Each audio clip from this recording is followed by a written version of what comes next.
Welcome to the biggest winter sports event in the Southern Hemisphere. This is the New Zealand Winter Games.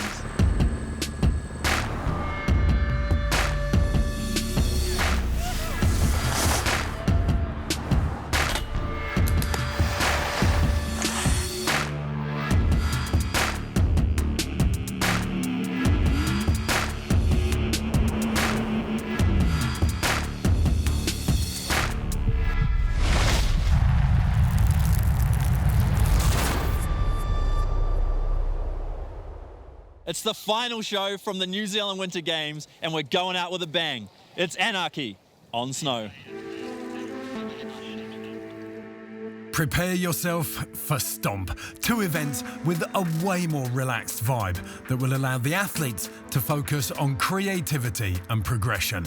We have the ever-monstrous Big Air and the creative chaos of the Park Jam. NZ has nurtured some ridiculously talented skiers and snowboarders over the last decade, and it's showing no signs of slowing up. One person you've got to keep your eye on is Cool Wakashima. She knows what's up. What's hot with Cool? My name? Hi, I'm Cool. Front even tail.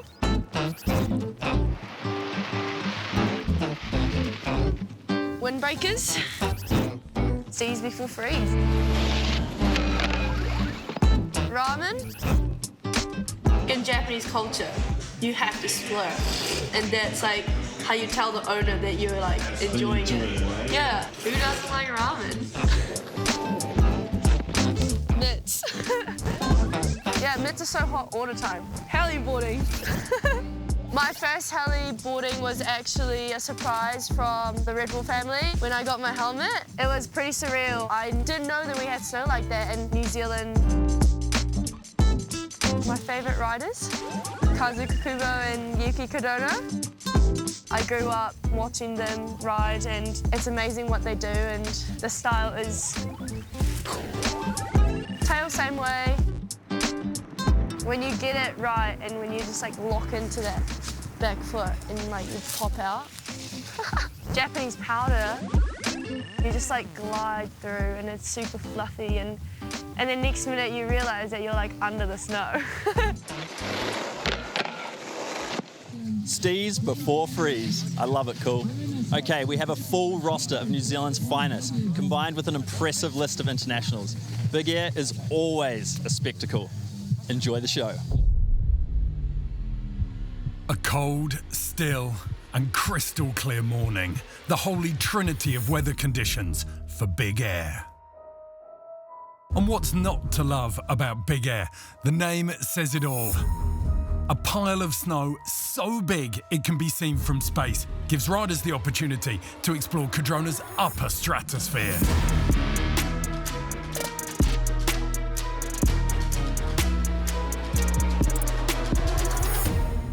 Traditionally, a Big Air format demands riders unleash their biggest tricks, which in recent years has turned the world's best into human tumble dryers, hell-bent on chasing big spins. It's technically spectacular, but in pursuit of these limits, style has been jettisoned. Not here, though. We have a very cool, unique format here. We're judging a style trick and a technical traditional Big Air trick, so they get 2 scores out of 100 added together for a possible total of 200. So it rewards consistency in both style and sendiness. So things were switched up. 2 jumps would count towards the overall score. 1 tech, 1 style. The concept was well received by everyone. It's nothing other competition, only this competition. So good. So fun. Vibes super high. We're up here at the top of the Big Air. I mean, everyone's throwing down. It's a pretty cool format. I mean, I've never done a comp with a format like this, so it's awesome. With the world's best off the leash, things started to get loose. Canadian Olivia Asselin started with style, landing a glorious Rodeo 5 Japan shifty, and the judges dug deep for a 91.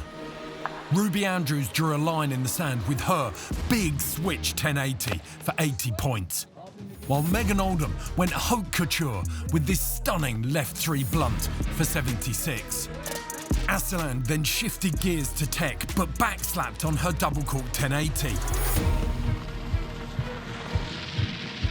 Ruby Andrews tried to push her score, repeating her first trick.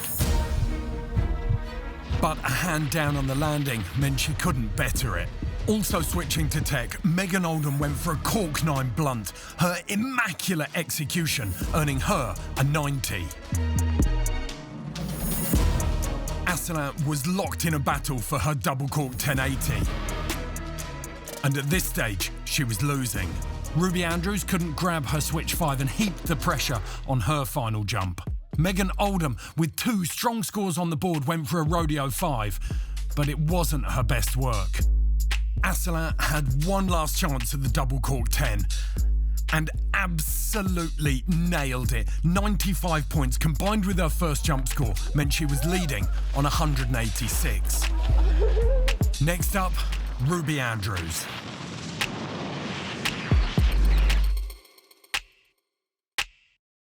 She landed her switch 540 Japan grab for a 74, which secured her 3rd place. Oldham was fighting for first. She needed a 96 to beat Asselan. Her stunning cork 9 blunt was close, but 84 was not enough, so Ruby Andrews took 3rd, Oldham 2nd, and impervious to pressure, Olivia Asselan took 1st. Thank you. Yeah, that was really fun, super fun event. It's a really great way to see like all around good skiers, you know, to like have a style trick and a tech trick. I thought it was a really good way to see who the really good skiers are. Jackson Wells opened the men's skiing with his coach Raider whispering a couple of last words of encouragement before he dropped. His dub 7 was an effortless opener. Taisei Yamamoto's smile hides the competitive guile of a man who came to play. And his triple 1800 nose to the 3rd line was all the proof the judges needed. 97 points for a beast of a trick.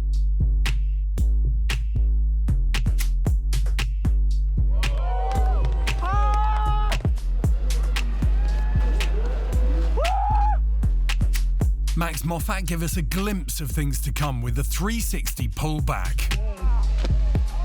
Finn Billis knows every flake of snow on this jump by name. He's ridden it so much. But he overcooked his first jump, going deep on this double 16. Jacko backed up the style with the tech on his second jumper, switch 12 for 78. A right dub 7 from Taisei picked up a pedestrian 62, but his 98 from the first run was still working hard for him. Max Moffat upped the ante with his 360 pullback, essentially a rewind or changing the direction of the spin mid-air by slowing it down to a 180. The judges loved it and he skied away with an 84. Oh, that was so scary. Finn Billis doesn't make the same mistake twice and he tidied up his 16 to bank an 81. Nolly 180, it could only be Jacko, playing with the kicker like an orca plays with a seal. But in terms of points, it only just broke the 70-point barrier. Jacko would need something big for his 4th jump. Ferdy Dahl came to the party late, but he made an entrance with this manual on the run-in into a rodeo 5 blunt. Taisei Yamamoto had greased his tech score but was struggling with style, this 540 leaving the judges cold. Meanwhile, a misty 1440 from Max Moffat proved he had no trouble transitioning between style and tech, a combined score of 170 to take the lead.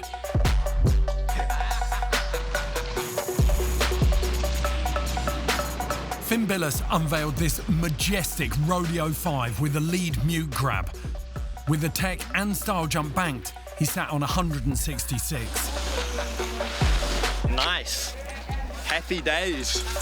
Allergic to pressure, Jackson Wells carved into this 720 and pole planted mogul style on the lip, making it look way easier than it actually is. Luckily, the judges saw through his ruse and rewarded him with a 91. A double misty 1260 from the Norwegian Ferdy Dahl earned him a 76. Close, but still a handful of points shy of the podium. Taisei went for the eye-catching with his final style jump, a Rodeo 5 bow and arrow. Unfortunately, he was lacking finesse and would have to settle for 5th. With little to lose, Max Moffat went all in.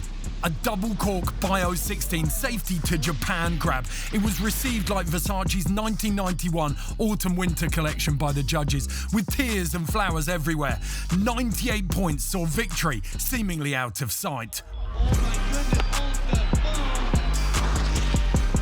A beautiful dub 1620 from Finn Billis did improve his score, but not by enough. 3rd place went to Jackson Wells, 2nd to Finn Billis, and 1st to the Canadian Max Moffat.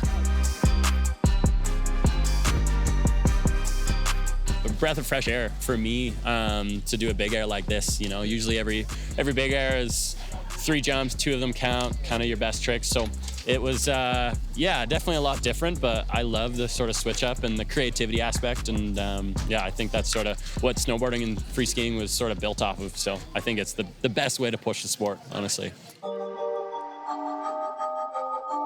Miyabi Onitsuka swung for the fences with the first jump of the women's snowboard, a frontside 1080. Unfortunately, the landing wasn't forthcoming. Like a cat burglar on snow, Mari Fukada stole away with this very valuable switch backside 9, giving her the upper hand after the first run.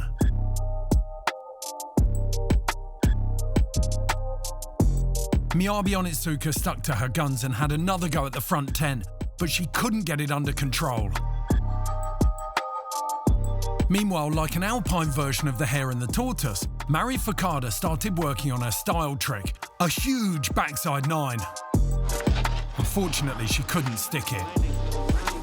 Miyabi opted to add more cork to her front 10, and it worked. She was tail heavy on the landing, but banked a big score to pressure Mari.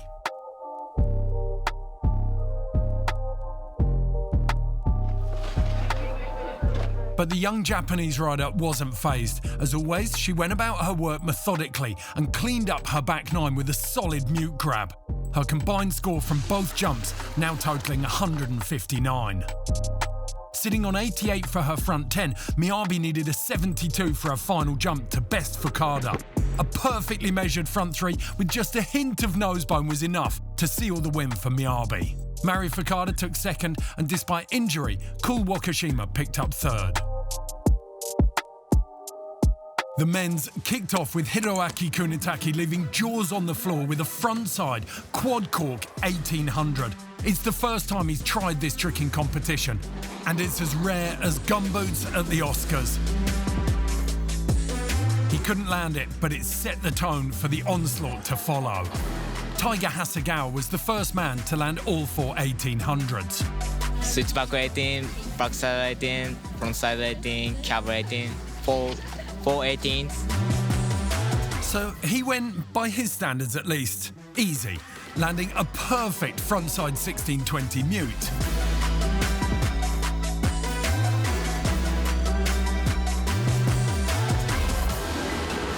Bucking the trend, Valentino Ghiselli went for style with a switchback rodeo Japan. His poise and control in a ridiculously awkward trick was something to behold. Ryoma Kimata, another of the Japanese heavy hitters, went back to the spin cycle with a frontside triple 18 attempt, but was also found wanting.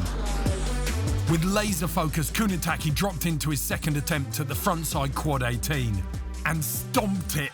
His reaction would let the world know how much it meant to him. A score of 98 for Hiro, and the bar for Tech was all but out of sight.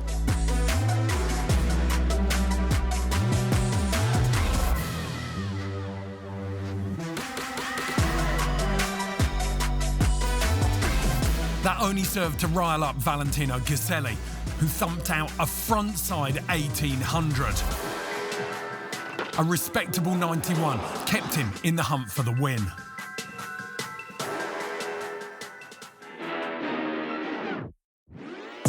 Ryoma Kimato tried to follow suit, but again dropped his frontside 18. With a quad safely tucked away, Hiro set about his style tricks, opening with a front 7 Japan off his toes. An 82 meant his combined score after 3 jumps was already 180. Taiga Hasegawa broke the 90-point barrier with a stunning switch method, arguably one of the scariest tricks you could try on a kicker of this size. 179, his overall score after 3 jumps. Just 1 point behind Kunitake. Step up, Valentino Gazzelli. It's not very often that we get to showcase both style and technicality in the same event, because usually if you did a 540 in X Games or something, in an X Games Big Air, you'd get scored like a 20. But we're here and we get to do that and we don't get scored 20s. So yeah, like I did a switchback rodeo and got a 93 for it. So it's cool to be able to really just bone things as hard as you can and just put as much flavor into stuff and perfection as possible. This trick is a mind-bending mix of physics and control with lashings of style. Switch backside double cork 1080 with a stale fish turned into a method on the second dip. The judges rewarded Val with a 96 and he moved into first place with 187. Ryoma Kimata then threw his hat in the ring with a frontside 18 mute. It could even have been a style trick with that tweak. 92 points with 1 jump left.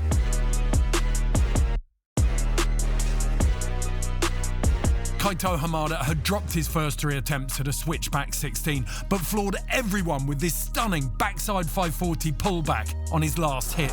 The judges gave him a 98, but without a tech score, it was ultimately meaningless.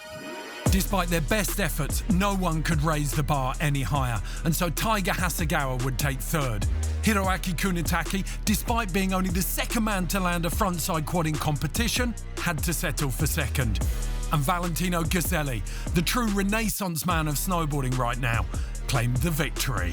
An incredible day of riding that saw creativity and progression enjoying equal standing in a big air for the first time in a long time. What a contest. I love to see that format getting switched up. Up next we have the Park Jam. It's an all-out battle on an amazing course the Cardrona Park crew have built from the immense amount of snow we've had this winter. The hardest part about this contest is definitely the judging. Another perfect sunrise welcomed the day at Cardrona Alpine Resort, where a masterpiece had been created.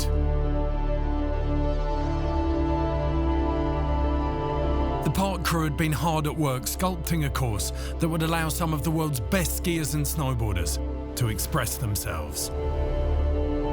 Park riding may not have the spectacular tricks of big air or slopestyle, but what it lacks in hang time, it more than makes up for in creativity and spontaneity, as James Woods can tell you. Really nice setup. It's very smooth. It's a nice little pocket at the bottom of the normal park here at Cardrona, just cornered off for a jam session. That's the dream. Nice to have the QP on that sort of mellow little angle. I think, yeah, it's going to be quite exciting to see what everybody lays into. Oh, and let's not forget about style. Style is important, but also you want to be able to hit all the features in the park. It's about overall. It's not just sessioning 1 or 2 features. It's about utilizing all the rails, the wall ride, and the quarter pipe too. The start list saw a good mix of up-and-coming and established New Zealand names, alongside some of the international elite.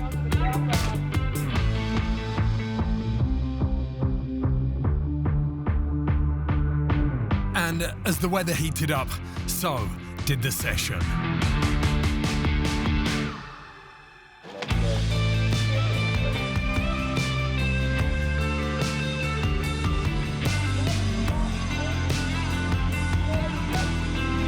I love these kind of events, more rail jams, it's more friendly. So there's a lot of creative stuff going on the course, so it was really fun to see. With so many riders for the judges to cover, the key was finding something different, whether it was a feature or a trick that would help you stand out.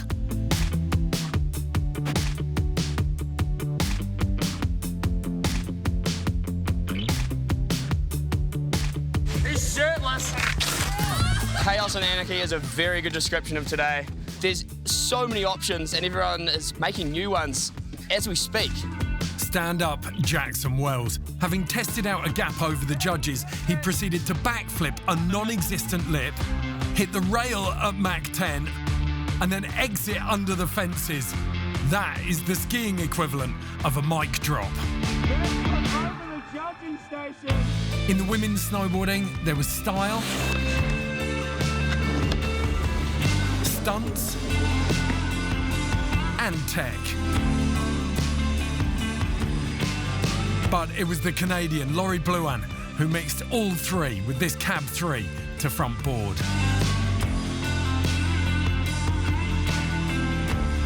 In the men's, the battle for bragging rights reached fever pitch and the Kiwis were leading the charge.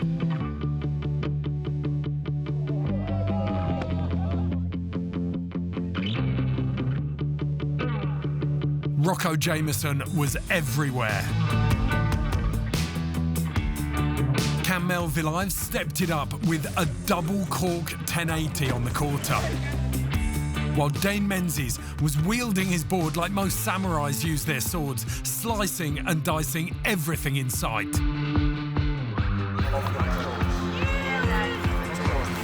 But it was the shirtless Aussie, Valentino Ghiselli, who was snowboarding like he was partying.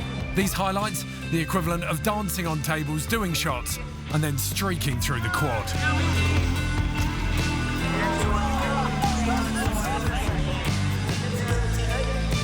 Double 1080 off the quarter pipe with no shirt on. Get your hand off it. So much fun. So confirmation of the results. Campbell Melville Ives takes third place behind Dane Menzies in second and Valentino Ghiselli in first. Rocco Jameson in fourth, just missing out. In the women's, Laurie Blouin took the win ahead of Lucia Giorgiali and Mari Fukada, with Australia's Jess McGregor in fourth. Today didn't feel like a contest, you know, it was just fun to hit some rails and just have fun and do some tricks. I'm just stoked to be back here. I think it's been 5 or 4 years since I haven't been coming, so yeah, it's nice to be back in New Zealand. It's so pretty. As the skiing got underway, there was one word on everyone's lips. Fashion's #1, Steve's before freeze, baby. #1 most important thing. Fashion's its own category today. We've got bibs off the shoulder, we've got bibs under vests, we've got bibs dangling off the side. You got to look good to feel good, and you can't be a bad bitch if you don't dress like one. The women's ski was a brilliant battle. Laura Wotton went hard, and Annie Carava threw down. But it was the showdown between the calculated precision of Kelly Sildaru and the loose as a village golf bag approach of Olivia Asselin. Sildaru pushed hard on the tech. Asselin made it all look too easy. And they traded blows to the bitter end. In the men's, everyone was skiing like they wanted to destroy either their bodies or their skis, and some succeeded. Early standouts were Ben Barclay, Luke Votor, and Taisei Yamamoto. But as the session progressed, the cream started to rise to the top.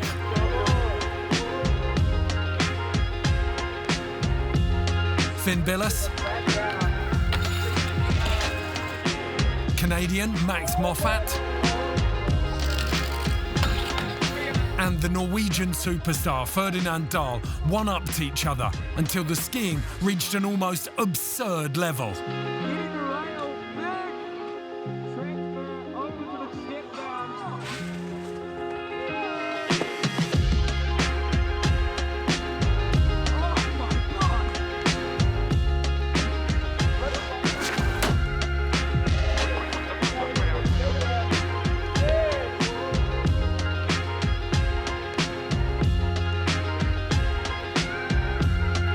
When the dust settled, Finn Billis was in third, Ferdy Dahl in second, and Max Moffat in the top spot.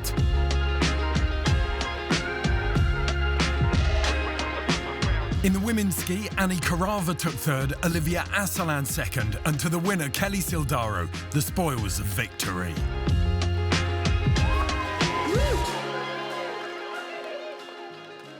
What an event. Such an epic way to finish things off. Congratulations to all the athletes who have competed throughout the games, not just those that stood on the podium. It's been an amazing 3 weeks here in the Southern Lakes. Thank you all for joining us. And I have to say, I'm proud as to be a Kiwi. New Zealand once again proving we punch well above our weight in this world of action sports. Thank you all for joining us. We'll see you again next year.